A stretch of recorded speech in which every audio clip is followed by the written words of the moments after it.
Sveiki, su jumis dar kartą sveikinasi podcastas apie sportuojančius Lietuvos sportininkus, studentus, kurį vadiname sportuojančių studentų namais. Tai aš dar kartelį tradiciškai pakviesiu jūs palaikinti, pasubscribinti, pasekti mus, drąsiai parašyti komentarų, kartais gal net pasiūlyti pašnekovų ir truputėlį taip prisidėti savo dėmesiu prie sportuojančių studentų, nes manau, kad jie to nusipelnė. Šiandieną mes turime pašnekovę, dziudistę Miglę Dudėnaitę. Labas. Labas. Iškart norėčiau pradėti nuo temos. Pasiteiravau prieš pat filmavimą, ar yra tekę tau dalyvauti podcast'e, bet sakė, jog tai yra pirmasis. Tačiau patirties prie mikrofono tu turi. Šiek tiek. Tai labai sklando daug atgarsių apie tavo olimpinių žaidynių komentavimą.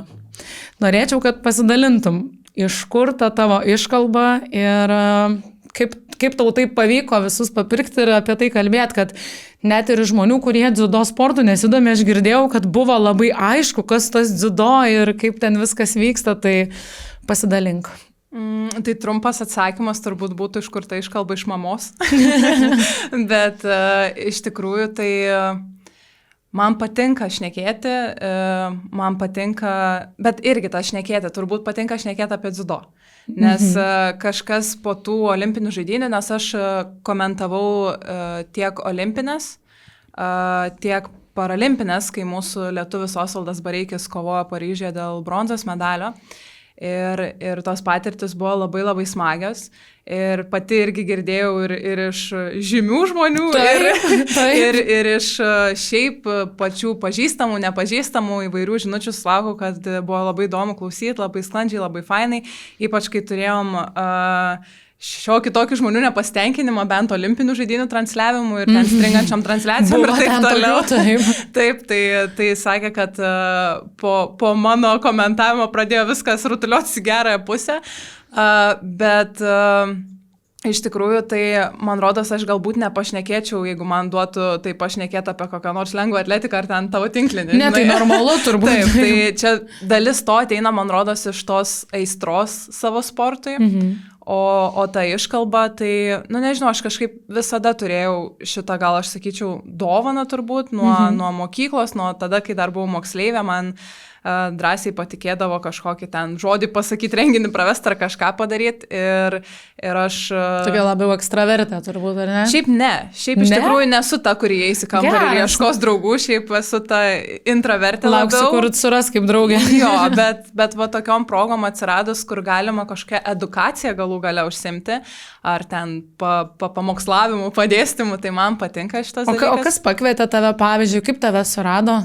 Iš tikrųjų, tai čia irgi yra mamos kaltės truputį, mano trenerės. Kaltės. Taip, nes jie iš tikrųjų gavo pasiūlymą komentuoti būtent olimpinės žaidynės. Aha. Ir jis sako, aš negaliu, bet galit pabandyti, nes jos pačios paklausė, tai gal turit kažką kito tada pasiūlyti. Ir neatsiklausim, nes ar galiu aš tave įkišti šitą reikalą ir aš sakau, okei, gerai. Stiek man tuo metu buvo atostogos, aš tiesiog... Jo, bet taip iškart pasirašai, net nebuvo, net padvėjojimo? Ne, buvo paklausta, koks bus laikas, ar nesikirsiu treniruotę, nesikirtus treniruotę, gerai, važiuoju. Bet šiaip tai labai keista, aš esu gavus pasiūlymų pakomentuoti varžybas, tiek paplūdimio, tiek salės net esu gavus, bet aš atsisakiau, nes man yra baisu, todėl kad mes viduj taip labai daug kalbam apie tą sporto šaką, bet mes šnekam, čia krabą šliopkė užmetė, dabar savo kalbą ir jeigu man reiktų per kažkokią televiziją, dar per nacionalinį transliuotą, aiškiai papasakoti žmonėms, kas buvo, tai būtų toks... Taip, tai dar kažkaip, kai keliavau olimpinės komentuoti į TV3, tai ten buvo kažkaip... Nežinau, kažkaip kitaip, tu kai suvoki, kad yra LRT, nacionalinis transliuotojas ir tu žinai, kad negali čia supjauti grybo. Tai ten ir dar to labiau kovojo lietuvis, žinau, kad daugiau žmonių žiūrės, nes tai yra kova dėl medalio, kovojo lietuvis, vienintelis paskutinis šansas ten parvežti apskritai iš paralimpinių medalį. Ir aš supratau, kad žiūrės daug žmonių, tai jau čia irgi prakaitėlis tekėjo ir galvoju, tik nepasakyk savo kokios nors nesąmoningo ten žargono kombinacijos. Taip, mes turim tokių žargonų, kurie atkeliauja, nežinau, ten ir postsovietiniai palikimai, ko tikrai tu nenori šiomis dienomis netyčia ištart. Tai prijomai visokie ten turbūt, taip. Tai buvo to tokio, tu realiai turi labai... Bet pavyko, neišsprūdo, niekas. Lyg ir ne, kiek pamenu. Kažkaip, dabar jau nublukus ta visa atmintis, bet ne. O pati žiūrėjai įrašą kažkokį, klausai savęs? Šiaip ne, nes žiūrėti savo įrašą, kaip aš komentuoju, tai yra tas pats, kas įrašyti... Dainą, įrašyti, pavyzdžiui, balso žinutę išsiųsti Messengeriu ir ją vėl perklausyti. Pradedi klausyti, ar viskas ten gerai ir, o dieve, ne, tikrai neklausysi savo balso. Tai yra šitas, bet praėjus gal ten keliom dienom, paskrolinant Instagramą, savo sraute pamačiau, kad LRT pats įsikėlė iškarpą su ten Osvaldo laimėjimo ten tą akimirką ir paliko visą tą komentavimą, ką mes komentavom, o ta akimirka buvo ta, kur galbūt pati gėdingiausia, nes ten jau viskas pasileido emocijos, ten buvo žiauriai ten ta kova ir ten jau visi va taip sėdėjom, kad tik tais laikykis Osvaldai, laikykis tas paskutinės sekundės ir ten jau toj studijoje ir ašaros bėgo iš džiaugsmo ir viskas ir jie įdėjo tą iškarpą, kur man jau ten ir stringa žodžiai ir aš jau ten galvoju, kaip nesudrebinta balsą, nes jau ten ašaros bėga ir jie visą tą paliko, tai tada tai paklausiau ir galvoju, tebūnie ta natūrali emocija, bet čia biški gėda klausyti. Ir yra žaviausia. Taip, aš suprantu, bet kai girdi savo balsą toks. Taip. Tai visai fainai, kad tokį gali turėti amplua, nelinkiu dar eiti to keliu, man žinau, kad dar yra kitų svajonių, linkiu, kad tave kažkas komentuotų. Taip, čia ir buvo toks dažniausias palinkėjimas iš tikrųjų buvo, kur baigės visi komentavimai tiek vienoje televizijoje, tiek kitoje ir visų buvo palinkėjimas toks, po 4 metų susimatyti kitam ekranu, mes tave pakomentuosim, jau rasim kažką pakomentuoti. Tikrai kam pakomentuoti. Jau kažkaip kažką sudėliosim. Dar tavęs noriu paklausti apie mokslus. Kaip tik ir čia irgi prieš pat filmavimą aptariam. Tai esi, lengvai tariant, moksliukė. Nežinau, ar čia tinkamas žodis. Sporto universitete baigai bakalaurą, turbūt treniravimo studijas, ar ne? Tada magistrą perkeliavai į KTU. Taip. Kodėl pakeitei universitetą? Iš tikrųjų, baigus bakalauro studijas, jau turbūt nuo kokio 3, net nepamenu, ar 4 kurso pradžios aš pradėjau dirbti trenerę su mažais vaikais ir iki šios dienos dirbu, tai yra mano pagrindinis darbas, kur aš tarp treniruočių užsidirbu pinigėlius. Tai tuo pačiu tai yra mano kaip ir pašaukimas, aš tikiu šiai dienai, nežinau, kaip bus gal po 10 metų, bet pabaigus studijas 1 pakopos bakalauro treniravime aš labai mėčiaus taip nelietuviškai, nežinau, žargoniškai pasakant, tarp pasirinkimų. Ir man tai buvo visais gyvenimo etapais. Aš kai baigiau mokyklą irgi mėčiaus, kur man eiti, kur studijuoti. Čia turbūt nieks niekada, kaip tu gali gal žinoti tiksliai, bet iš tiesų tugi nežinai. Kaip... Jo, aš turėjau tą nusteikimą, kad aš 12 klasėje palauksiu, kokie bus mano egzaminų rezultatai ir tada jau ten spręsiu pagal juos, kaip bus. Gavos taip, kad aš iš savo laikiau 5 egzaminus, iš jų gavau ten atitinkamai 92, 93, 94, 95 ir 100%. Tau gyvenimas bandė įrodyti, kad tu turi rinktis. Taip, ir aš tada sėdėjau ir galvojau, čia visiškai nieks nepalengvino mano pasirinkimo. Bet šiaip net nuo pat, tarkim, net ir mokyklos laikais nebuvo tokio noro eiti, kaip paskui ten mama, paskui treneriai į tą pusę? Iš tikrųjų, aš giliai širdį jaučiau ir žinojau, kad, jeigu taip nuoširdžiai kalbant, aš turbūt nuo kokios 10 klasės dar prieš renkantis ten visus AB lygius ir profiliuojant savo dalykus mokykloje, žinojau, kad man reikia ten būtinai pasimti biologiją, nes LSU reikalauja biologijos, nes reikia žinoti, kaip žmogaus organizmas veikia, jeigu nori juos treniruoti. Ir aš turėjau nemažai tokių replikų. Apskritai visą mano gyvenimą... Aš net nebejoju. Visą mano gyvenimą sekė, tokių... Nežinau, net ir iš artimos aplinkos, iš šeimos kartais patraukdavo per dantį kažkas, kad ką tu čia į tą sportą galėtum, čia savo pažymiais, savo galvą į mediciną galėtum kokią geriau eiti ar dar kažkur.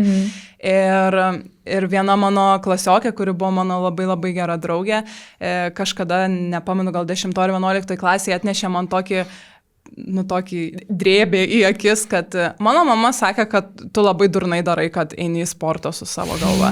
Valio, kaip ačiū. Jo, taip, ačiū šią informaciją. Čia, kur yra tas toksai mimsas, tipo, ką daryti su savo nuomonė, žinai? Taip, kur drugelis nuskrenda, taip. Ne, kur sulanksto papiriukai ir užpakalį. Tu žinai, aš žinau švelnesnį, tu kalbė apie tą brutalų, gerai. Tai mes šiai dienai nebesam draugės, bet jo, tai visą laiką buvo tokių negaliu sakyti, ten bandymų įkišti kokį pagalį ratus, ne, tiesiog to nuomonės primetimo. Kur visi geriau žino, ką tau daryti ir tada, jeigu tu dar kaip žmogus tiesiog išgyveni savo apsisprendimus, tai tiesiog labai nepalengvina turbūt. Taip, kur tu galvoji ir taip, tau didelis galvos skausmas, ką pasirinkti, nes tu supranti, kad tu turi vieną šansą pasimokyti nemokamai, vieną kartą tą pakopą išsirinkti, tik tais vieną šansą ir tu turi pasirinkti atsakingai. Tik noriu starpti, kad kiti iš vis nesirenka to. Tai, taip. Mums gal skamba, kad tik vienas. Jo, bet čia buvo sunkus ganėtinai momentas ir kai aš jau apsisprendžiau, kad kalbėkit jūs, ką norit, vis tiek aš eisiu į tą sportą. Ir prasimokius 4 metus vėlgi tikrai baigiau aukščiausiais pažymiais ir man rodos, mano vidurkis ten niekada nebuvo mažesnis nei 9,9 ir baigiau savo bakalaurą su pagirimu ir tada aš vėl sėdėjau, aš žinau 100%, kad aš toliau mokysiuos. Vienas dalykas tai buvo dėl to, kad apsimoka mokytis. Jeigu kas nors galvoja ar po bakalauro imti kažkokį magistrą, tai apsimoka galim žiūrėti. Bet čia apsimoka, tai turi menį finansiškai? Keliais atvejais, ta prasme, kad... Tai šiaip, kad tu smegenų mąstymo ir žinių įgauni, tai dėl to tai net nekyla abejonės, bet kad gautum stipendiją, tai tau reikia labai daug įdėti to.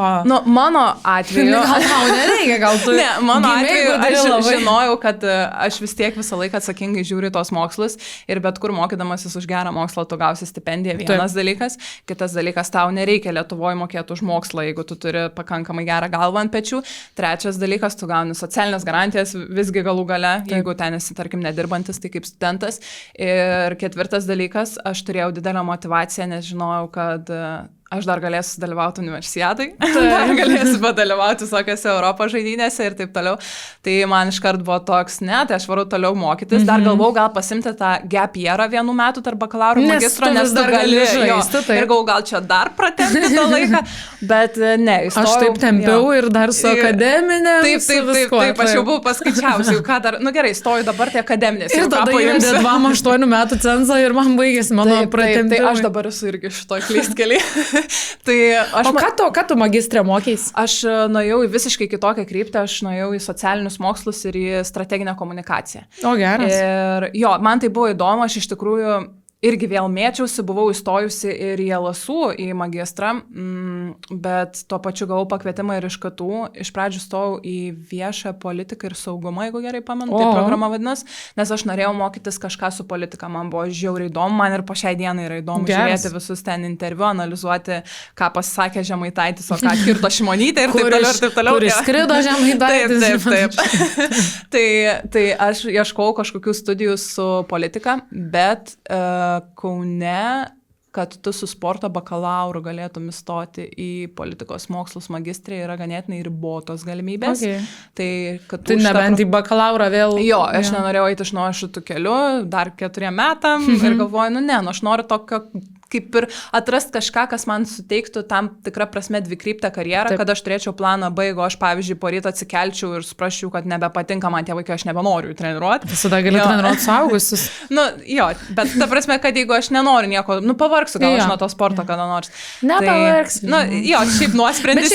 Bet visada turėti kažkokį kitą planą, aišku, kad yra gerai. Dar jeigu gali, gal kažkaip ir apjungt kartais tai. Taip. Išnaudotas žinias. Taip, tai iš tikrųjų ir aš pabaigiau magistrą strateginiai komunikacijai su papildomo, ten kaip ir reikėjo dar rinktis papildomą kryptį su strateginiu valdymu, bet kadangi KTU šiaip suteikė ganėtinai didelę laisvę studijose, kas man labai patiko, visi darbai, visi atsiskaitimai buvo pritaikyti, tu galėjai pasirinkti temą, kryptį, kurią tu nori rašyti, tu turi, tarkim, basicą, ką tu turi padaryti, bet tu gali pasirinkti, kur tu nori eiti. Pavyzdžiui, mano ten grupokė rašydavo apie ten atsinaujinančią energiją, o aš visą laiką lįsdavau tą politiką, analizuodavau politikus, komunikaciją ir taip toliau. Tai mano ir baigiamas magistrinis darbas buvo parašytas iš politinės komunikacijos ir būtent analizuojant 2 labai skirtingas partijas rinkiminių laikotarpių, ten visiškai kitas dalykas. Man šiaip labai panaši situacija buvo, bet aš dar irgi kai įstojau į magistrą, studijavau verslą ir entrepreneurystę, lygiai taip pat pabaigus treniravimo sistemas, bet šiaip labai net nesitikėjau, kad galėsiu taip atrasti, kaip man tuos 2 dalykus dar ir sujungti įmanoma, kaip iš savo treniravimo, kurį jau turi, pavyzdžiui, gali toliau plėtoti verslą, kaip tai gali patapti tau patogių įrankių toliau dirbti. Tai labai kartais gerai nutolt visiškai. Bet nebaigiant tavo magistrų, tu dar įstojai ir į doktorantūrą ir grįžai į sporto universitetą. Taip, čia atsidusau nevalingai. Šiaip, kad aš jau kaip ir irgi tas sprendimas stoti doktorantūrą, nes jis neatsitinka taip. Čia tavo pirmi metai doktorantūros. Taip, aš esu pirmo kurso studentė dabar doktorantūrai, vėl pirmo kurse. Ir tai nėra dalykas, kuris susiformuoja, kai tu pabaigi magistrą ir galvoji, nu ką toliau, gerai stosiu doktorantūrą, nes tas truputį iš anksčiau turi ateiti. Tai aš dar... O kas tave motivavo dar stoti toliau doktorantūrą, be dar raidelės? Ne, iš tikrųjų tos dar raidelės aš dar neužuodžiu ir dar artimiausius 4 metus jie nekvepės.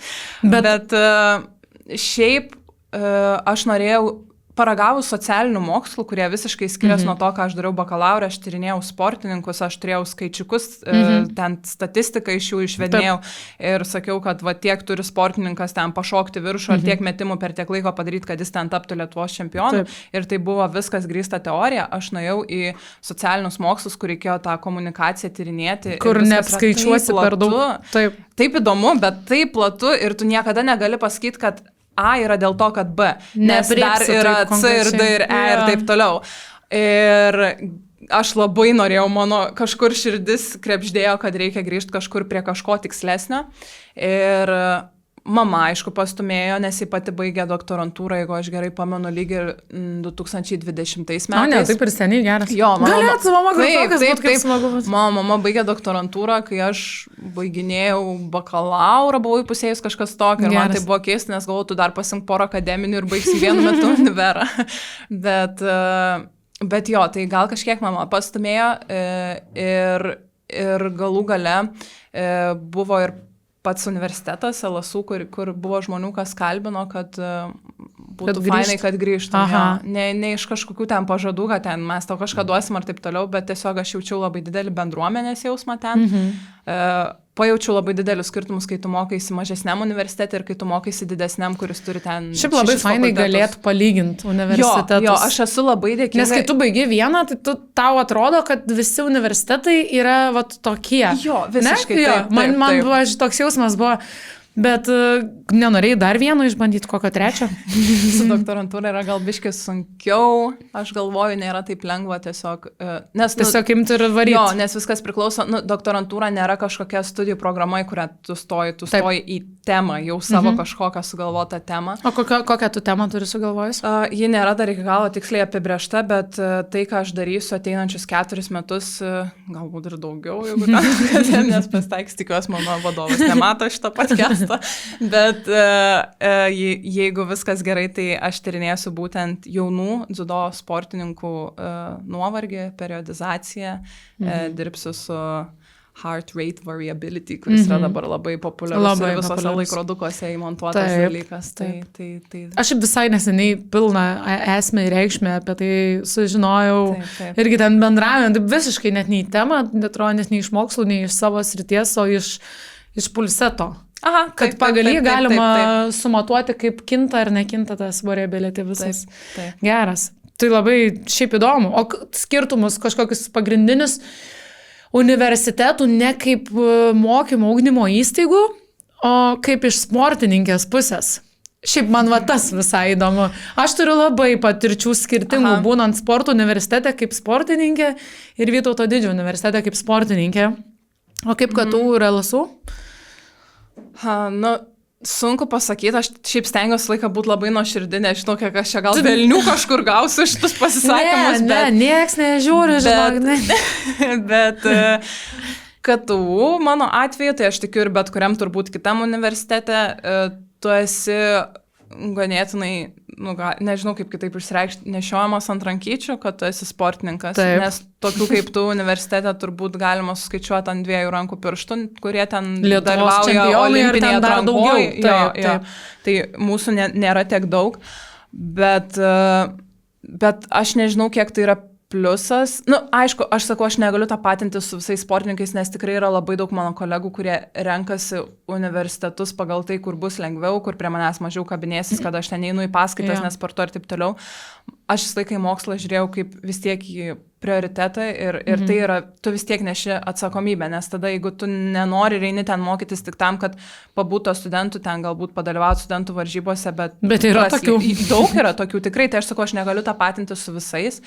Tai aš visą laiką, aišku, ieškau ir tos studijų kokybės ir man galbūt nebuvo tai kaip rodiklis, kaip į mane žiūrės, kaip į sportininkę, bet aš labai džiaugiuosi, nes mano aktyviausi karjeros metai iki šios dienos ir buvo praleisti būtent KTU. Ir jeigu jie man nebūtų padėję ir nebūtų, negaliu sakyti atlaidžiau pažiūrėję, bet galbūt... Bet vis tiek turėjai galimybę ten į perlaikymą eiti, turbūt tai, ir panašiai. Tai aišku, čia perlaikymas kiekvienam studentui priklauso, bet jo, pavyzdžiui... Bet turiu menį, ne su kažkokiu, kaip ten, kaip deadline'ų labai griežtu. Taip, kaip pavyzdys, mano paskaitos visą laiką vykdavo nuo 5:30 iki 9 vakaro, tai būdavo vakarinės paskaitos beveik kiekvieną dieną. Nuo 5:30 iki 7 aš sėdžiu treniruoti ir ariu, ir tada paskaitos didžioji dalis vykdavo, mišriai, online ir gyvai, ir tada aš pabaigus treniruotę į dušą ir arba ausinės, arba varau į universitetą, kuris man šalia treniruočių nusileis nuo parodos kalno. Ir aš esu labai dėkinga, kad visi dėstytojai buvo sukalbami ir nieks manęs neskriaudė dėl to, kad aš ateinu tik į pusę paskaitų. Taip, bet aš manau, kad dar čia labai žinai ir tas dėstytojų požiūris, taip kaip sportininkas, studentas gali turėti požiūrį, ir aš čia mokaus, tik tai, čia žodžius pažaisiu, tai čia biškai pasimokysiu, aš manau, kad į juos ir patys dėstytojai žiūri kitaip, žinai, ir jeigu mato motyvuotą žmogų norintį mokytis, tai patys dėstytojai kitaip žiūri. Man tai ir sporto universitete yra buvę, kur ten sudalyvauk tyrimuose ir po to ten, žinai, egzamine gali nebūti, jeigu tenkina tave teigiamas pažymys. Aš, pavyzdžiui, ir tokių pasiūlymų esu turėjus ir būdama antram kurse, aš ten škietekė, aš jais ir pasinaudodavau, žinai, labai retai čia, 1-2 yra buvę, turiu omeny. Bet tuo metu man tiek ten galvelė nešė, bet kai kažkaip po to magistrė galiu matyti vis tiek tu bakalauro parašęs, tu kažkaip įgauni kažkokio tokio... Kad tu dėl savęs čia eini, ne dėl popieriuko ir dėl to, kad tau įdomu, jo. Ne per prievartą. Bet iš tikrųjų yra LSU šitas dalykas yra šiek tiek gal pasikeitęs nuo tavo laikų. Aš tikiu, aš su kuo pabendrauju čia vis su jaunesniais žmonėmis, aš suprantu, kad yra labai daug pasikeitę ir į džiuginančią pusę. Tai kaip džiuginančią, tam sportininkui, kuris nori prabimbinėti, nelabai gal džiugina tą pusę, bet iš tikrųjų tai... Bet šiaip keičiasi ir ta dėstytojų karta ir ateina jauni, nauji ir jie irgi turi kitokį požiūrį. O tu dėstai pati? Taip, aš kitą savaitę debiutuoju kaip dėstytoja.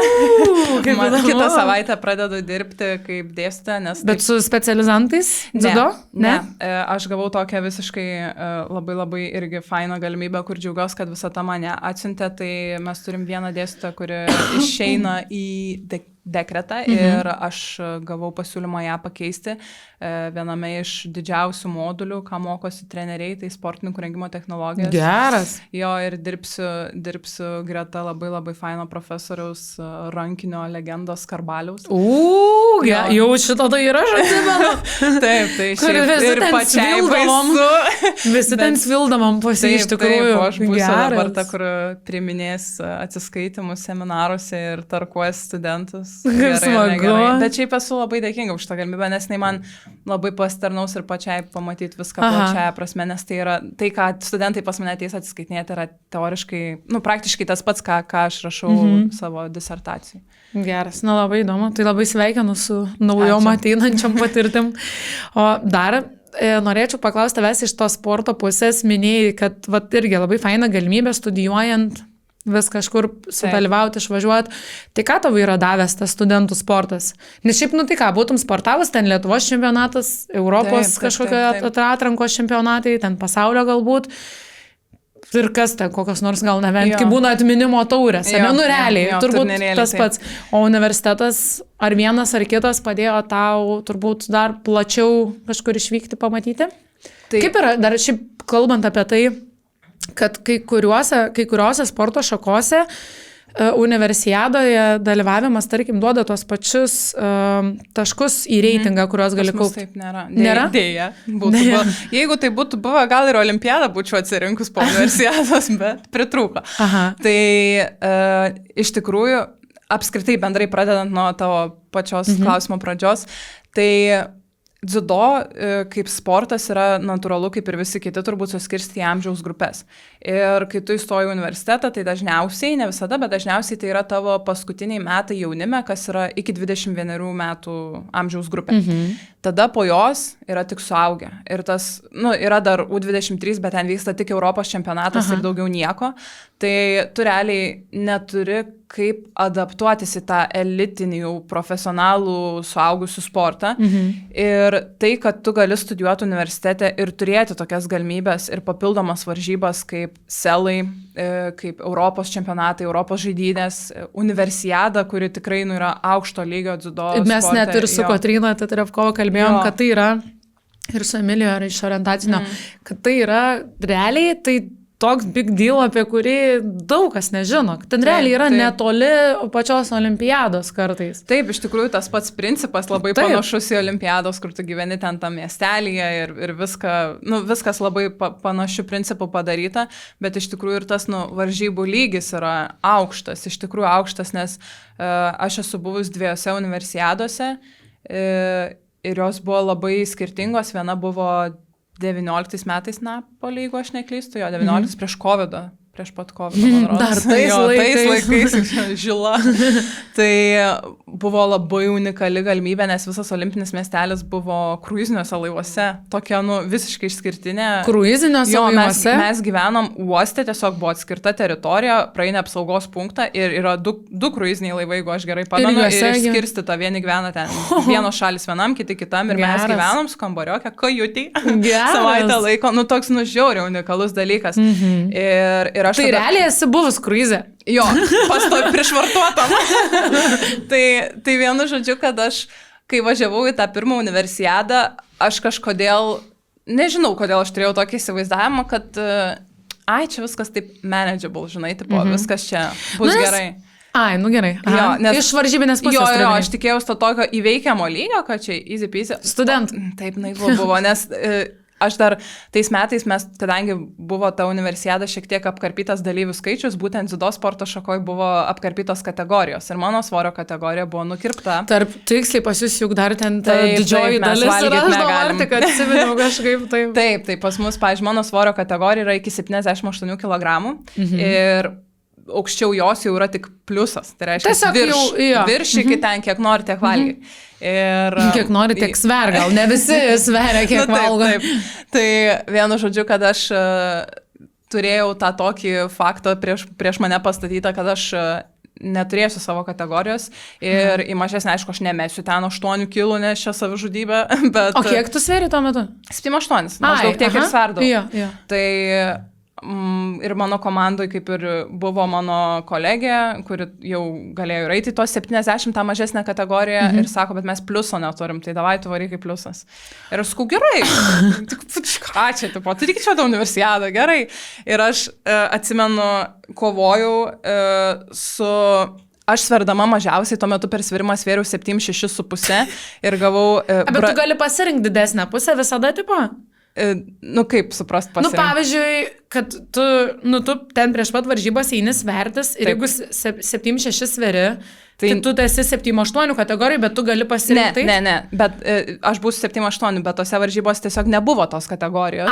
Jinai, sakau, buvo 70 ir virš 70, mano kategorija buvo praskipintam, aš neturėjau kur dėtis, nes tiesiog taip reikėjo suorganizuoti varžybas, kad apmažint dalyvius. Ne, jeigu kiek jau sveri, tiek reini.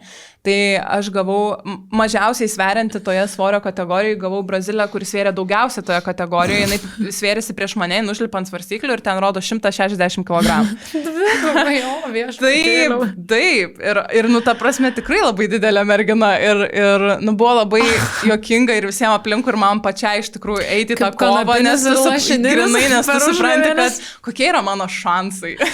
Ir aš dar ten 2 minutės kokias atsilaikiau prieš ją, bet jo, tu nesupranti dar. Technika duoda savo, bet ir svoris labai daug duoda. aišku, jau kai tokiais atvejais kalbam, tai aišku, tam ir yra tos svorio kategorijos, tik taip sakau, kad susiklosti, kad man tos kategorijos nebuvo. Bet vis tiek tada aš pažiūrėjau, kad ta universiada šiaip čia, nesel žaidynės, biški stipriau, tai kad lygis tas yra ir aš žinojau, kad aš turiu ruoštis tiek psichologiškai, tiek visapusiškai žiūrėti tai rimčiau. Ir tada kažkaip kitos universiados po 2 metų nebuvo, nes buvo COVID-as, tai šito šansą aš praradau ir tada mes į tą nukeltą universiadą važiavom 23 buvo Kinijoje. Man rodos, nes... Jo, ne praeitais užpraeitais. Jo, tai 23 į tą nukeltą 21-ųjų iš tikrųjų universiadą į Čengdu į Kiniją vykom. Ir ten jau buvo mano kategorija, aš galėjau pakovoti ir buvo labai smagios ir sėkmingos ir skaudžios varžybos, nes pralaimėjau dėl bronzos medalio, bet sukovau tą ne vieną kovą ir šiaip kalbant apie tą universiados lygį, tai taip, mano svorio finale kovojo Japonija, kurią aš pralaimėjau, kuri, ta prasme, tikrai yra pajėgi varžovė, su ten kita korėjietė, kuri irgi, čia, ta prasme, mes kalbame apie šalis, kurios yra lyderė šitam sporte. Ir jos tikrai atveža ne 16 numerius, o atveža tikrai nacionalinių čempionatų prizininkus. Ir yra ten ir tų žmonių, su Kotryna kalbėjote apie tai, ar yra tų pasikartojančių, tai pas mus dziudo tikrai yra tokių, kurie ir į olimpines važiavo iš universiados, bet tai yra rimtos varžybos, prilygstančios tikrai tokiam jau rimtam studentui. Bet žinai, pavyzdžiui, kalbant, kad ir su Kotryna kalbėjom, tai pavyzdžiui, plaukime Lietuvos studentų plaukimo čempionatė, jie savo neklysto, normatyvą gali pasidaryti kažkokį. Aha, taip kažkaip sakė. Taip, jeigu tai yra reglamentuotos varžybos. Tai jeigu yra skaitos oficialios, tai įsivaizduok, kaip, žinai, skiriasi, nes ir tinklinį, pavyzdžiui, tai kad tu ten kažką laimėsi, kad ir kokiam lygiai ten, bet studentų, kad ir universiadai turbūt, tau tai neduos jokios įtakos tavo, tai, žinai, asmeniniai karjerai, tų taškų, tų reitingų nekaupsi, va, taip kaip ir pas jūs. Bet iš dalies gali duoti labai daug patirties, jeigu ten atvažiuoja tokio lygio, kaip tu minėjai. Taip, ir iš tikrųjų vis tiek veda tai statistika, tai yra po tarptautinės federacijos vis tiek prieglobsčių tos varžybos daromos ir tai, kad tau tos kovos vis tiek tie laimėjimai kaip kovotojų įsirašo, vis tiek į statistiką ir yra prieinama visoje toje bendroje duomenų bazėje, tiesiog pas mus yra tokia nuostata, kad kadangi varžybos yra apribotos kažkokiu kriterijum, tai yra studentai ir amžius, tai negali duoti reitingo taškų, nes tai yra lygia vertiškumo, lygia teisiškumo, to trūksta to, kad visi galėtų dalyvauti ir pasimti tos taškus. Bet tai tikrai nepadaro varžybų silpnesnių, tikrai ne. Tai labai fainai. O tave kažkaip, nežinau, kaip tave universitetai motyvuodavo arba pasveikindavo ten užėmus vienokią ar kitokią vietą, ten po pasirodymo, tarkim, gaudavai kažkokį paskatinimą, ar jie visi naudojosi tavo didžiulį norą atiduoti viską ir važiuoti visur? Aš dabar negaliu atsiminti, galvoju, bet... Kokią maloniausią dovaną esi gavus ar kažkokį įvertinimą, tokį ekstra? Nebuvo gal kažko labai ekstra. Atsimenu, LSU tai gražiai mus ten pasveikino, nes EUSA žaidynėse mes padarėm tokią istoriją su komanda, iškovom bronzos medalius, kas yra iki šios dienos dar vis vieninteliai, nes mes turim asmeninės varžybos ir komandinės, kur stojo komandos... Kiek yra žmonių komandai? 6, 3 vyrai, 3 moteris, pagal kas antrą kategoriją paimant, tai irgi ten dar strategiškai kaip sumodeliuosi, tai man vėl tenka visą laiką pliuse kovoti už komandą. Ir tai 3 vyrai, 3 moteris ir kovojam prieš kitos komandos tų kategorijų 3 vyrus, 3 moteris ir skaičiuojasi taškai. Jeigu lygų? Jeigu lygų, tada yra sukama ruletė ir kažkuris svoris perkovoja. O, geras. Taip, tai pavyzdžiui, Lozai tada 22 metais mes paėmėm tą bronzą ir tai buvo ganėtinai stipri komanda ir tai yra iki šios dienos dar vienintelis apskritai bet kokiose komandinėse varžybos, ten Europos pasaulio čempionatai studentų, nestudentų, tai yra vienintelis Lietuvos komandinis medalis. Tai mums čia buvo labai džiaugsminga istorinė akimirka ir mes, kai grįžom, tai mus pasveikino LSU, kas buvo toj komandos sudėty. Labai gražiai, bet visą laiką tas pasveikinimas, žinai, kaip čia galima skūstis, kad ką čia įrėminto padėką įteikė ar dar kažką, bet aš niekada nelaikiau to prioritetu ir ne dėl to juk sportuoju. Yra gal ten koks nors, aišku, varikliukas visą laiką yra ten kokioj nors universiadoje, pavyzdžiui, kai grįžom namo, kai pralošiau tą kovą dėl bronzos, tai mamai sakiau, nebepamenu kiek ten tų eurų, bet sakiau, blemo premiją pralošiau. Sakiau, kad būtų buvę fainai. Ir kas man skaudžiausia, kad praėjo pusmetis po universiados ir aš kovau su Mongolija dėl 3. Ta Mongolija sutikau olimpinėje atrankoje ir aš su taip nesunkiai susitvarkiau ir galvoju, atiduok dabar tą mano universiados medalį ir tą mano premiją. Tai yra tokios paskatos, kur natūralu, tai yra apčiuopiama. Galbūt mes ir apie mokslus galim kalbėti, kad kai kurie stoja, pavyzdžiui, tikrai dalis mano motyvacijos stoti doktorantūrą buvo dėl to, kad doktorantai gauna neblogą stipendiją. Ta prasme, mes gaunam atlyginimo, normalaus atlyginimo dydžio stipendiją. Tai čia nėra jokios paslapties, kad į doktorantūrą žmonės stoja dėl to. Taip, aš ir esu girdėjus, bet kalbant dar apie tas stipendijas ir paskatas, tai aš esu turėjus labai įsimintiną įvykį, kad įstojau irgi kažkaip ganėtinai neblogai tam pirmam kursai treniravimą. Ir aš kažkaip ten tų balų gavau dar, kaip ir sportininkam prisiskaičiuoja, tai aš buvau ten ir narė rinktiniai, ir ten čempionė ir panašiai, ir aš ten, kaip suprantu, turėjau neblogą numerį stojančių sąraše. Ir po mėnesio ar po 2 aš gaunu skambutį, kad man reikia ateiti į administraciją, susipildyti duomenis savo, nes man priklauso stipendija. Jau žinau, linkuo, tai aš ten, hebrytė, visiems grupiokam, ten jau, pastatysiu malaus. Stipendiją, jau aš čia pastatysiu kažką ir aš nukeliauju, jau savo banko sąskaitos numerį rašysiu, jau man ką pirksiu ten, jau ir aš kažkaip viską supildžiau ir aš sakau, o atsiprašau, kokia čia ta stipendija?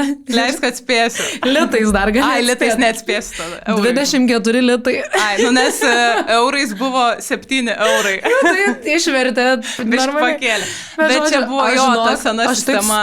Taip sustojau ir man, žinok, toks nuoširdus apėmė, kad, ne, tai yra aišku, žinoma, geriau gaut bent tos 24 litus negu nieko, bet tuomsyk, man toks biški net erzulys paėmė, kad kas čia per paskata, skaus geriau kokiem vaikų namam tada paukokit. Ir po to aš sakau, man perveskit, o aš paukosiu jau tipo, kam noriu.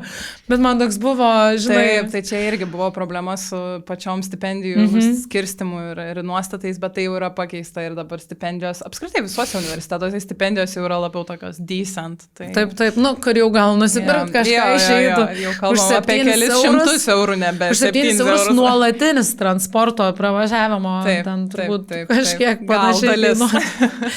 Tai gerai, nuo tokios linksmesnės, arba nežinau čia kaip pavadinsiu, šiaip linksmesnės, jeigu viskas kinta smagu. Norėčiau pereiti prie kitos temos, irgi palietusios plačiai social media, kurią turbūt, nežinau, manau, kad daug kas matė, bent jau kas sporto pasaulyje yra, tai apie tavo postą, kurį tu parašei po atrankos į olimpinės žaidynės.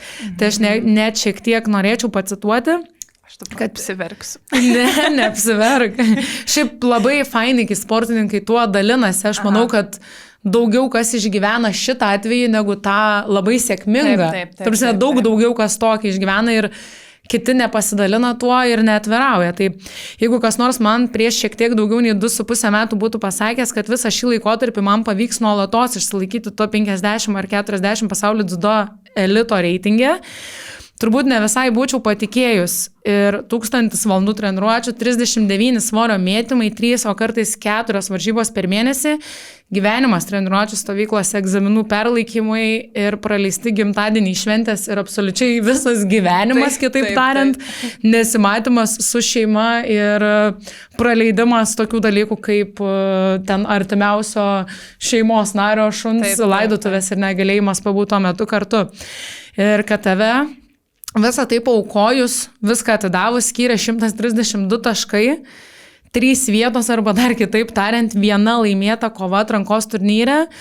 Ir man toks labai, nežinau, turbūt labai įstrigęs, gal irgi dar kaip sportininkė atrodo paliečia, kad aš palikau visą širdį ir sielą ant tatamio. Tai po šio įrašo toks irgi buvo sujudimas. Dar neapsipliau, bet beveik. Social media, tai norėčiau ne tai, kad tave čia grimzdinti į tai ir dar pagraudinti, nemanau, kad tam yra tikslas, norėčiau, kad tai kaip tik išeitų plačiau, jeigu yra apie tai nemačiusi ir negirdėjusi, kad taip atrodo ne tik dziudo sportininkų gyvenimai, tai atrodo daug kas, kad tu paaukojęs, nežinau, viską, gali kartais likti su niekuom. bet iš kitos pusės tu tą labai gražiai pervertėjai, kad šį paustą, tą visą įrašą tu parašy tam, kad visų pirma padėkotum savo ir tave supančiai aplinkai.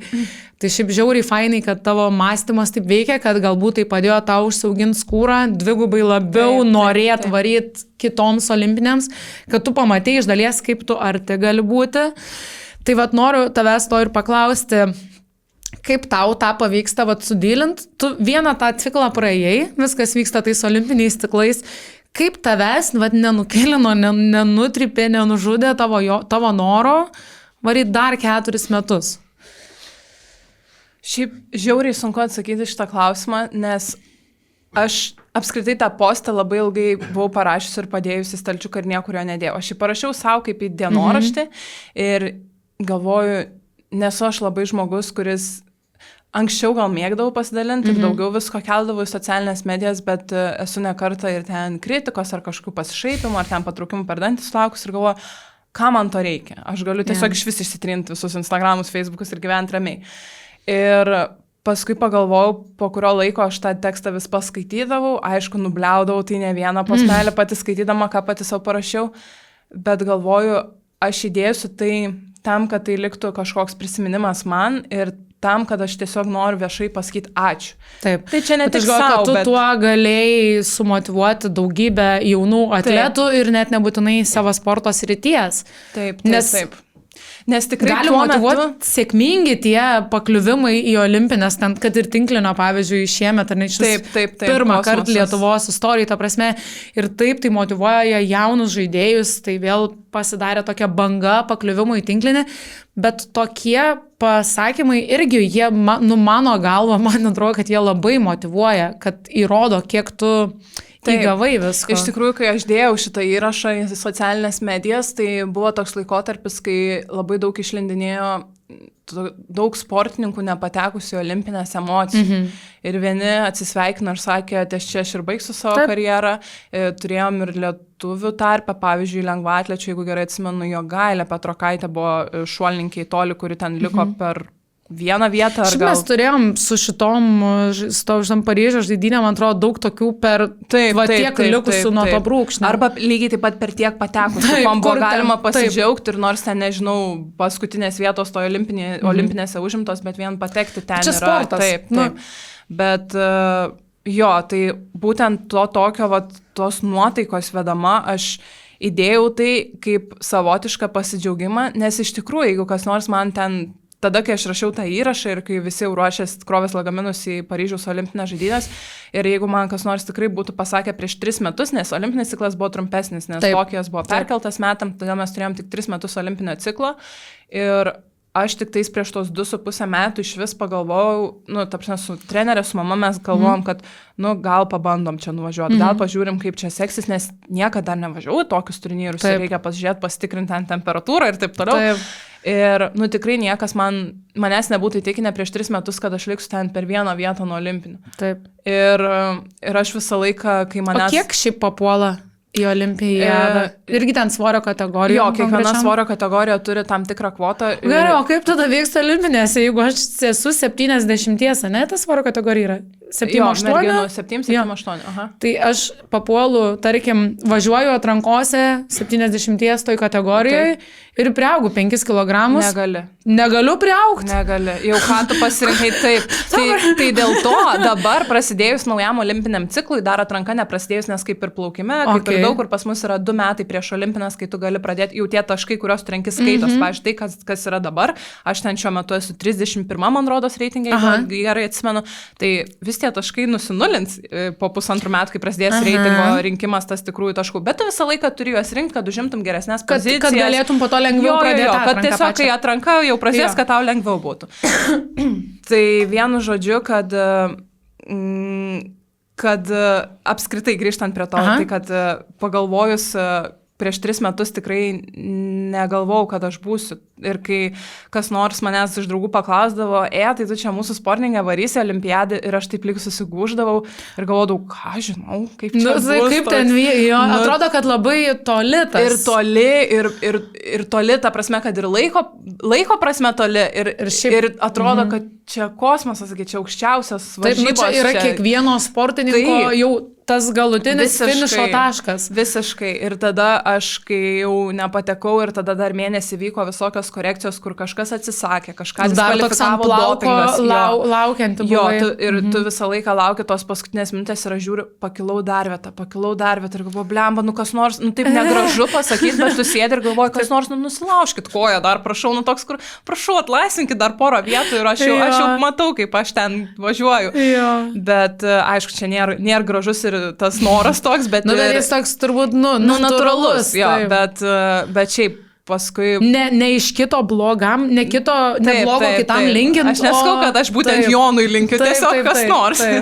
Tai vienu žodžiu, kad paskui jau viskas suvirškinus buvo toks suvokimas atėjo, kad aš tik pradėjau šitą savo, realiai aš jaučiuosi taip, mano sportininkės karjera jau ten virš 10 metų nuo jaunimo amžiaus tęsis, bet tai, kas ten buvo toks vaikų žaidimas, kur kažkas pavykdavo, net nesuprasdavai, kaip pavykdavo, kažkada pralošiau ir dzin, o dabar tu įeini į tą elito sportininko kasdienybę ir rutiną, ten viskas kitaip. Iš esmės, galiu sakyti ir kitaip, iš kitos pusės vis tiek ten visi yra tokie patys žmonės, visi tie sportininkai yra tokie patys kartais išgeriantys kolos ir ten suvalgantys snikerį, čia jokios paslapties nėra. Ir visi draugiškai paskui prakaituojam ant bėgtakių ir darom tos svorius. Bet apskritai aš suprantu, kad tie 2,5 metų toj trumpoje olimpinėje atrankoje, tai buvo apskritai mano tik pačių pradžia.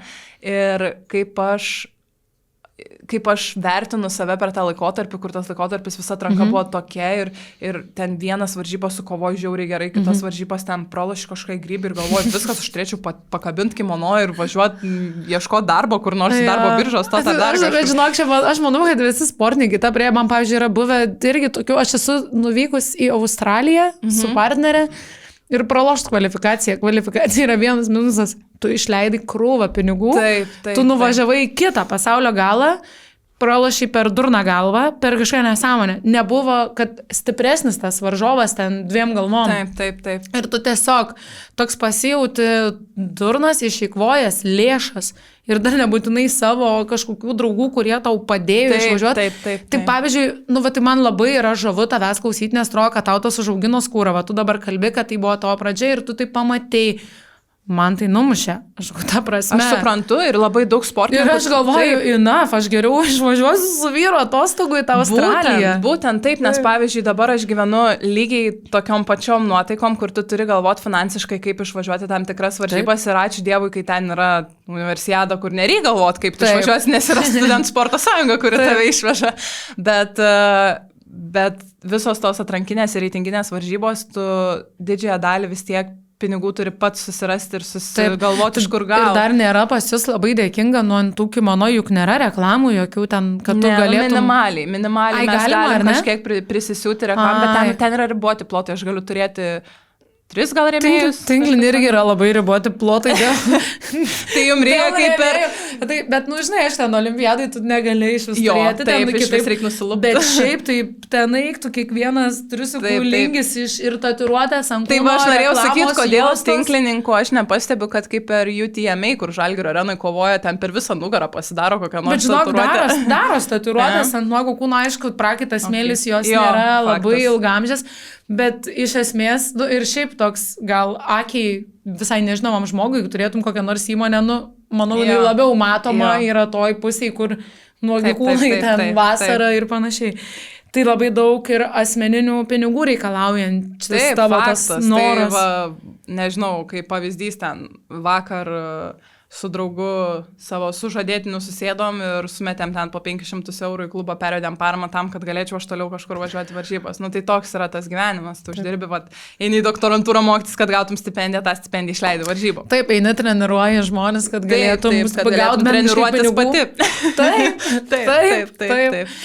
Taip. Bet čia turbūt gal visi sportai apie tai pakalbėtų, išskyrus ten, žinai, pačius populiariausius, arba visada yra tas užburtas ratas. Pavyzdžiui, aš ir esu girdėjusi ir iš federacijų tokius pareiškimus, kad laimėk Europos čempionato medalį ir rėmėjai patys ateis ir finansavimo gausi. Tai kaip jį laimėti, žinai? Tai lygiai taip pat, pavyzdžiui, kad ir dziudo, mes turim dabar pakeistą valstybinių stipendijų visą sistemą ir tas ratas kaip ir, nežinau, kiek jis ten praplatėjo ar susiaurėjo, bet kriterijai, kai kuriom sporto šakom yra daug lengviau įgyvendinami nei kitom. Ir yra tikrai, kur ten į pasaulio 16 vieniem yra lengviau patekti nei kitiem, bet tu visą laiką skaičiuoji, pavyzdžiui. Kokia nors ten, kaip atsimenu, ten būdavo žolės riedulys, kur ten net nėra tų 16 komandų. Aišku, ten yra saugikliai, kad turi aplenkti tam tikrą procentą dalyvių ir taip toliau, bet jo, yra šitas dalykas, kur tu kaip sportininkas, tarkim, atvažiuoji pasaulio čempą ir paskaičiuoji, kiek tau reikėtų išlošti kovų, kad gautum pagaliau bent tą minimaliausią stipendiją. Ne minimaliausią, vidutinį. Arba pavyzdžiui, tinklinį irgi lyginant, tai gali pasiskaičiuoti, kiek tau irgi, kiek tau reikia daryti, kad tu atgautum bent ten už skrydį, tarkim, kažką atgal. Tu dažnu atveju net neatgaudavai. Taip, ir pavyzdžiui, pas mus sporte dar yra labai toksai, nedėkingas dalykas, kad tarkim tam, kad tu kiltum tam reitingę, tu turi važiuoti po reitinginius turnyrus, didžiausi reitinginiai turnyrai yra Grand Slamai, taip vadinami. Taip. Jo, ir mes... Ir jie vyksta kažkur Azijoje. Ir Azijoje, ir Europoje, visur jie vyksta, bet esmė tame, kad kiekvienas Grand Slamų išlošta kova, ten medalis, kažkokia užimta vieta, tau duoda tam tikrą skaičių taškų į reitingą. Ir tu visą laiką matai praktiškai tuos pačius kelis lyderius, kurie sukas ten ant pakilos, kurie, ta prasme, yra monstrai. Viskas sukai ten jie tikrai veikiami. Čia taip moteris vadinė, ne? Jo. Gerai. Ir moteris, ir vyrai, viskas abiejais atvejais taip pat veikia, bet tu supranti, kad, pavyzdžiui, kiekvieną medalį yra tarptautinės federacijos įsteigti piniginiai prizai. Tarkim, spalio mėnesį aš pasiėmiau bronzą Grand Slam'e Abu Dabi ir pasiėmiau $1,500 eurų, ne eurų, dolerių. Už pirmą vietą Grand Slam yra $5,000. Tai kodėl tiem, kurie jau yra reitingo top 5, nevažiuoti ir toliau nedalyvauti, nes tiesiog pinigėlių pasims. Ir tada tu turi tą tokį, žinai, skambant nėra labai didelės sumos. Ne, bet turėkit omeny, kad Grand Slamas nevyksta kartą per metus, jis vyksta kiekvieną mėnesį po Grand Slamą. Jo, bet nuvykti, tarkim, į Abu Dabį. Taip, bet čia mes kalbam, kad tie, kurie lipam pakilų, yra italai, vokiečiai, visokie prancūzai, kurie ir taip nemoka, jie dar gauna algą už tai, kad nuvažiuoja. Ne iš savo kišenės ir treniravimo vyksta. Tai toks liūdnesnė ta gaida, man atrodo, vis dar su tai sporto finansavimais, bet aš vis tiek nuoširdžiai tikiu, kad vieną dieną kažkaip tas kis pasikeis ir netgi kažkada galvojau, kad jeigu patapčiau kokią nors ten, nežinau, verslininkę kada nors gyvenime ar kažkokią turėčiau galimybę finansuoti kažkokį sportą, tai ilgą laiką pabaigus sportuoti aš galvoju, nefinansuočiau, ta prasme, aš prieglaudai kokiai šuniukų paukočiau, kažkur, ta prasme. Taip yra. Bet dabar, žinok, aš pradedu galvoti, kad, jeigu pamatytum kokią nors tokią kaip save jaunystėj, vaikystėj jauną, kuri nori, aš, pavyzdžiui, į tą paplūdimio tinklinį taip pažiūrėčiau. Ir jeigu turėčiau galimybę kažkaip svariau prisidėti, manau, kad, žinok, kažkurio metu taip pasivertė galvoj, žinai, kad Taip, bet matai, tu labai daug asmenio kelio tame nuėjus. O kaip verslininkas, kuris vis nieko bendro sporto neturi, tai žiūrės, kur investuoti, kad atgautų pinigų. Taip. Užtat aš galvoju, kad reikia sportininkams visą laiką turėti labai gerą marketingo specialistą šalia savęs, kuris kažkaip gebėtų juos parduoti. Manau, kad šitu keliu galima būtų kažkaip eiti. Taip. Aš šiaip pažiūriu tos sportininkus, kurie ten turi tikrai ir per socialinės medijas puikiai veikia, bet pagalvojus, kiek tai atima laiko. Taip, kad tu turi. Ir taip nėra paroje. Taip. Čia, kaip sakai, reikia turėti šalia savęs tada. Taip, marketingo specialistą, kuris galbūt už tavai ir socialiniai administratoriai. Taip. Kita tema, kurią labai noriu paliesti, tai yra apie tavo trenerę, apie tavo mamą ir draugę turbūt tuo pačiu. Tai kaip sekasi atskirt pačiai tau visus 3 tuos, nežinau, jos rolės? Nėra, kad aš stengiuosi labai atskirti. Iš tikrųjų, tai jeigu mes esam prie šeimos ten vakarienės ar Velykų stalo kažkokio sėdėm, tai dažniausiai aš su mama... Nes nebendravėte apie varžybas tuo metu? Ne, tai dažniausiai mes tik apie varžybas ir dziudo bendravom. Tai nėra, kad labai mes žinai atskiriam, kaip sako, ten grįžtam į šeimą, tai jau ten nebėra nei kalbos, ten tik neveikia pas mus viskas ir sukas, nes mano sesė dar yra buvusi pati dziudo sportininkė, tai jai irgi viskas įdomu, jinai ateina, ten sėdim šeimos rate, tai jinai ten, kaip ten tas gyvena, papasakoto, ten mačiau tas tą laimėjo, tai kaip ten tas ir, sukas visos tos dramos. Tėtis mūsų yra nuskriaustasis, kuris vargšas nėra tas, kuris labai mylėtų ten tą sportą ir visą laiką, kai aš grįždavau iš varžybų ir jeigu ten kas dažnai pasitaikydavo su kamelynė ten ar dar kažkam, tai kam tau čia reikia, tu gal jau užteks, Miglė, gal jau tu nebenori. Ir atsimenu nuo paauglystės, jisai taip, gal nenori šiandien tą treniruotę. Ir aš sakau, nenori, bet reikia. Ir išėjau, žinai, o jisai tai gal varom šiandien, kur nors kitur, jis taks laiką. Ir jis ir, kad į tą sporto universitetą tu gal nestok, tai gal tu kažkas kitas įdomu žiūrėk, čia geografija. Nesusipykdavo su mama tuo klausimu. Ne, nes jis nebūdavo taip, kad griežtai ten, jis tiesiog visą laiką persiklausdavo, lyg norėdavo to reassurance, kad čia yra mano sprendimas, kad ne kažkas mane varo ten į ten vieną ar kitą sprendimą susijusi su sportu, bet kad aš pati noriu, tik perklausę. Tai. Supratau. O šiaip dar pagavau dar prie tų pačių, gal tavo mama ir tavo dėstytoja turėjo būti. Jo, specializacijos taip. Geras. Nuolaidų negaudau. Jo, tai va, aš tą dar norėjau paklausti, kad kad šeimoje jūs sugebat bendrauti apie sportą, galbūt apie mokslus, tai taip, šeimos ratas. Taip.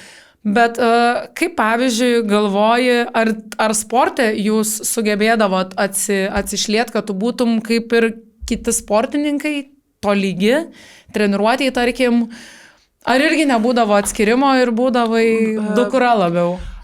Man rodos, reiktų paklausti to klausimą ir mamos, nes manau, kad jos atsakymas būtų kitoks. Nes mano atveju, ne, aš įžengus į salę niekada nesakydavau ten, jeigu reikia iš kitos salės galo pakviesti, aš nereikiu mama, nes laikas sakau, trenerė, tai jinai, jeigu negirdi, tada jau ten iš 10 karto reikiu mama, ten jau atsiboda, žinai, kur jau ten vaiką vardu, jeigu pavadini, tai žino, kad jau prisidirbo. Tai tik tokiu atveju, bet šiaip visą laiką yra trenerė, taip, kaip mes liekam, tai bet čia, kai esam treniruoti ir yra kita aplinka, jeigu mes į varžybas važiuojam tik dviese, tai tada ten mama. Bet aš esu girdėjus, jos nekartą yra klausę šito dalyko, ten įvairiuose interviu ir taip toliau. Treneriui labai sudėtinga. Taip, tai jinai žinau, kad yra nekartą bent girdėjus pasakius, kad kartais galbūt ir pagaili labiau.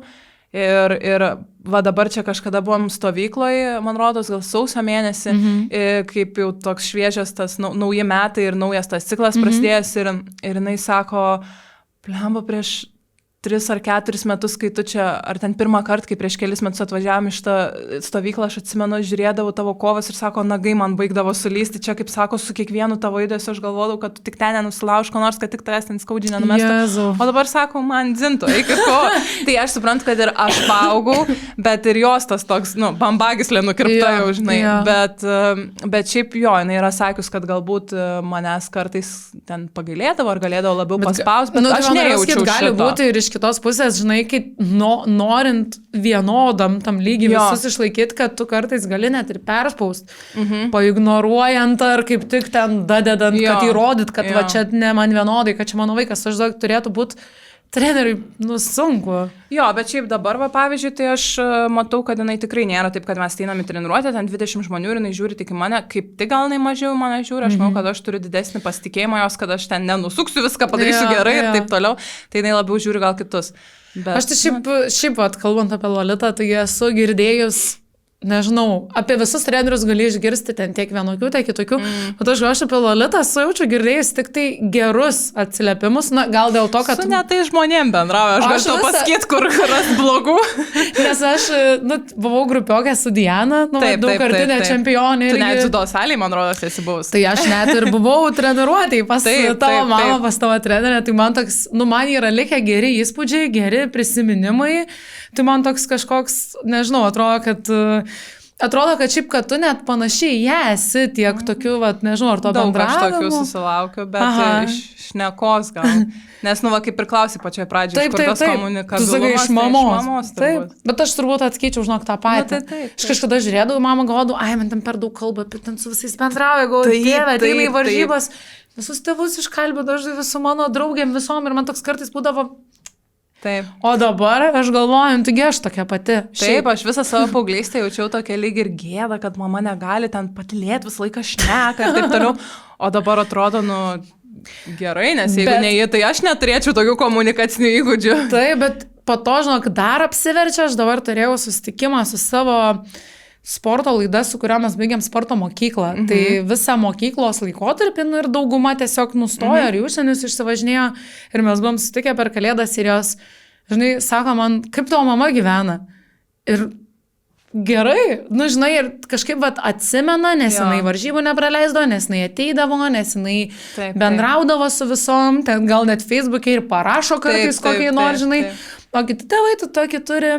Taip, kur net nežinai savo geriausio draugo tėčio ar mamos vardo, nes niekad nesimatęs gyvenime akise. Ir pavyzdžiui, mes net tokią skaudžią temą palėtėm, kad yra, kai kurios iš jų sakė, kad jų tėvai taip ir nėra atėję pažiūrėti nei vienų jų varžybų, žinai. Taip. Tai iš dalies, turint mamą trenerį, yra bent jau tave privalumas, kad jinai...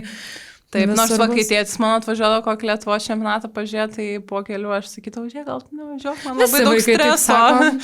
Bet iš dalies, manau, kad visi vaikai taip sako, aš kaip irgi esu dirbus su vaikais ir jie varžybose, taip, mam, išeik, mam, žinai.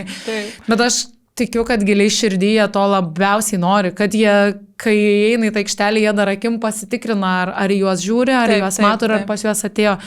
Tai aš kažkaip ir tėvus visada paskatindavau ir sakydavau, kad tai yra be galo svarbu, žinai, pripratinti tą vaiką, kad tu čia esi. O jeigu esu treneris, tada turbūt reikia tų tokių ieškot ribos tarp to. Ir šiaip daugumai pašnekovų mes turime įvairius visokius žaidimus. Nereikės čia bėgti aplink stalą, kaip Kotrynai sakei.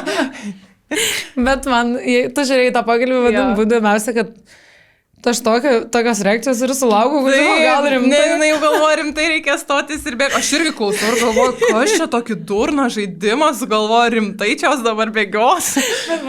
Aš išsidūriau, aš tikrai klausiau ir išsidūriau. Čia buvo tiesiog mano ekspromtu sugalvota nesąmonė. Bet iš tikrųjų tavęs vietoj žaidimo norėsim, kad tu pasakytum, irgi esu nugirdus apie savo must have, ką tu turi kupriniai, kai tu važiuoji į varžybas. Čia nebūtinai iš sporto pusės, bet kas yra tavo ten must have, nežinau, 5, 8 ar 10 dalykų, bet ko tu neišvažiuoji?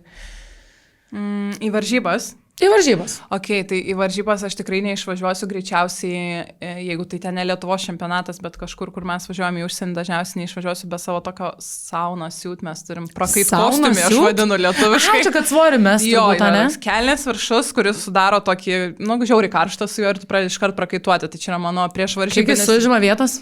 Toks kaip treningas tiesiog viršus apačia. O tai į rozetę kažkaip įsikiša? Ne, jis tiesiog yra toks rūbas iš tokios medžiagos, kad tu su juo ant bėgtaka, pavyzdžiui, užlipus, iškart pradedi prakaituoti. O tai jis yra neopreninis toks kaip hidriakas? Neįsivaizduoju, kas ten per medžiaga, bet jis toks kaip įdomu ir gerai krenta svoris, sakai, ar ne? Bet čia aišku, nerekomenduoju. Domina? Nes kas krenta, tai tu prakaituoji daugiau, tai tiesiog skysčintų viską, aišku, atgeri po svėrimo, nes mes irgi juokavom, kad sveriamės ir sveriam tą savo normą, tas 5 minutės, kol laukiam svėrimui, užlipam ant svarstyklių ir paskui iškart litrą išgeri. Čia yra tokia, manau, atskiros laidos reikalaujanti sporto šakų, kuriuose mėtomi svoriai. Ta prasme, tai yra labai žiauru.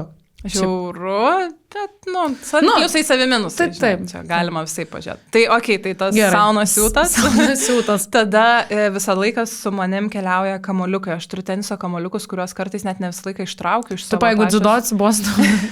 Ne, tai yra mano nuo senovės sporto psichologo išugdytas įprotis. Aš savo prieš varžybinę apšilimą pradedu pažaisdama kamoliukais, taip užkuriu savo smegenis, įvairius pratimus padarau, tiek savo įprastus, kuriuos darau ten prieš treniruotę, po treniruotės ar ten ryte atskėlus.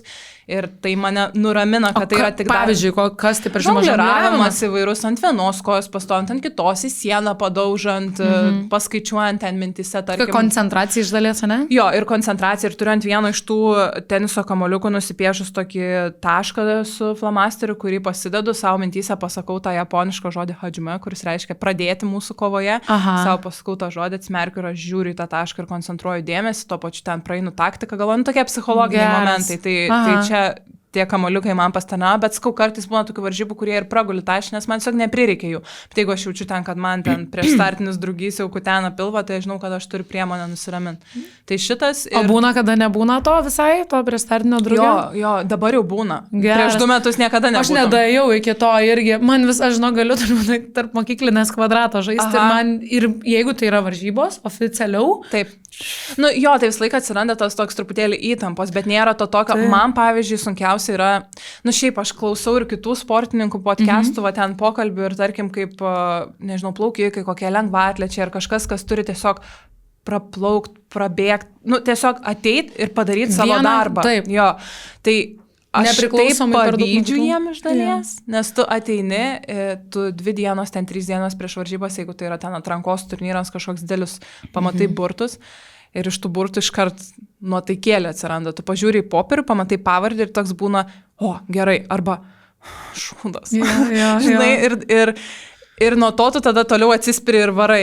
Aišku, per tiek metų aš jau gal išmokau nereaguoti ir pavyzdžiui, va, rytoj aš vėl gausiu tos burtus, mes išvažiuojam rytoj vakarai varžybas ir rytoj kažkokią dieną bus burtai ir aš jaučiuosi optimaliai rami, kad whatever, vis tiek reikės kovoti. Bet o kaip, pavyzdžiui, tau atrodo, ar sunkiau yra būti tuo outsideriu ar lyderiu? Nu, va, tarkim, gavai burtą, kad prieš mane kovosi ir žinai, kad easy peasy, tai atsipalaiduoji, bet, nu gerai, aš gal nesutinkamas pavyzdys, bet, tarkim, žmogus, kuris su dziudo yra sutūręs, bet žinai, kad tikrai pasiekimais daug žemiau už tave esantis.